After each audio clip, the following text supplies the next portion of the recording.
Oui, ça fait longtemps qu'on se connaît avec les concurrents. Alors il y a nos concurrents français, il y a nos concurrents du monde entier. On se connaît un petit peu parce que ça fait longtemps qu'on fait ça. Et on a des affinités, ça devient pas des amis parce qu'on se connaît pas assez, mais au niveau français c'est nos amis puisque nos concurrents c'est aussi nos coéquipiers. Dans un premier temps on se fait concurrence et ensuite l'équipe de France, donc comment dire, nos chefs construisent des bateaux et nous mettent dans les bateaux et ensemble on forme une équipe. Mais dans un premier temps on est d'abord des concurrents et après on forme une équipe. Bon, c'est un peu tout le temps comme ça dans les équipes dans le sport de haut niveau. Avez-vous eu un moment de découragement? Plein de moments de découragement, c'est dur. C'est vrai que c'est comment dire, c'est comme dans tout de toute façon, hein. C'est comme vous dans le travail, il y a des moments où on travaille dur et on a la sensation de ne pas avoir été récompensé par le résultat. Et puis par la suite on se rend compte que le travail finit par payer et que le résultat il est celui qu'on attend, quoi, tout simplement. Donc voilà, les moments de découragement engendrent assez souvent des moments de joie, quoi, de bonheur, tout simplement. Dis-moi. Vas-y. Est-ce que vous êtes content de votre équipe? Oui, je suis content. Heureusement, parce que si j'étais pas content, j'arrêterais. C'est beaucoup de travail, donc on n'est pas obligé, mais dans l'équipe, on doit vraiment bien s'entendre. On s'entraîne quand même 350 jours dans l'année. Il y a 365 jours, donc il y a à peu près 15 jours dans l'année où on ne s'entraîne pas, où on est en vacances, où on profite un peu de notre famille. Sinon, les 350 autres jours, on s'entraîne tous les jours. Le matin, l'après-midi, le matin, l'après-midi. Donc ça demande quand même de bien s'entendre entre nous, et ma foi, si on ne s'entend pas, on a des discussions, et puis on regardera les choses. Combien de temps vous entraînez par jour? Et là, je viens de dire qu'on s'entraînait 2 fois par jour, on s'entraîne à peu près 2 fois 2h30 par jour, donc 5 heures. Combien de temps avez-vous du temps libre?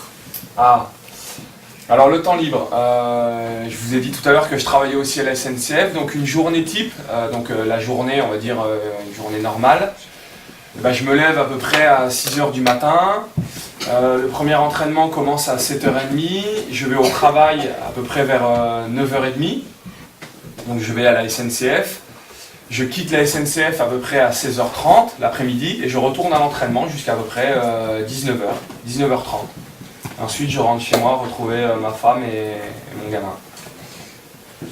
Donc pas beaucoup de temps libre en fait dans la journée. Avez-vous déjà allumé le flambeau olympique? Ah non, malheureusement, j'ai pas allumé le flambeau olympique. Peut-être en 2024, si Paris obtient la candidature des Jeux. Si les Jeux olympiques sont à Paris en 2024, peut-être que je pourrai allumer la flamme olympique. Alors, au moins le flambeau, parce que la flamme, ça ne sûrement pas. Vas-y. Êtes-vous content d'aller à Rio? Eh oui, je suis content. Rio, c'est pour nous, c'est un objectif sportif. Donc c'est vrai qu'on ne va pas là-bas en vacances, même si on aimerait profiter du soleil, de la plage. Voilà, Rio, c'est aussi le Brésil, la fête et tout ça. Nous, on y va faire du sport de haut niveau, mais on s'entraîne pour ça. Donc quand on obtient le ticket, parce qu'on parle assez souvent de ticket pour les Jeux Olympiques, on est vraiment content. Que sont les bases de l'aviron? Alors les bases de l'aviron. Je vous ai dit, donc il y a un bateau, il y a des rames. Le bateau, il doit glisser sur l'eau. Donc première base, la glisse. Le bateau, il doit glisser. Pour que le bateau glisse, il faut pousser sur les jambes, tirer sur les bras. D'accord? Donc on a nos rames, on pousse sur les jambes, on tire sur les bras. On pousse sur les jambes, on tire sur les bras. Donc il y a la glisse, il y a aussi une notion de force, parce qu'il y a la force qu'on va exercer dans l'eau, qui déplacera le bateau. Et après, il y a, je vais dire, le mental, parce que les courses d'aviron, comme on les fait nous, il y a une bataille mentale sur quand est-ce qu'on fait la différence sur la concurrence, et voilà, être un petit peu plus fort mentalement que les concurrents dans des moments un peu difficiles. Voilà, le physique, le mental et puis le côté technique, quoi, tout simplement, qui permet de faire glisser. C'est à peu près les bases. Est-ce que vous voyez vos coéquipiers en dehors des courses? Oui, mon coéquipier, il y avait Benjamin qui est mon cousin. Alors moi je m'appelle Germain, mais c'est mon cousin Germain, donc si ça vous parle, c'est mon cousin très proche. Donc j'ai ramé avec mon cousin, donc je le vois quasi quotidiennement. Mes deux autres coéquipiers sont des grands amis, on est potes avant d'être rameurs dans la même équipe. On est copains, quoi. Puis ça fait des années qu'on est copains. Donc ouais, je vois quasiment, d'ailleurs, toujours mes coéquipiers parce qu'on aime passer du temps ensemble, même quand c'est pas de l'aviron.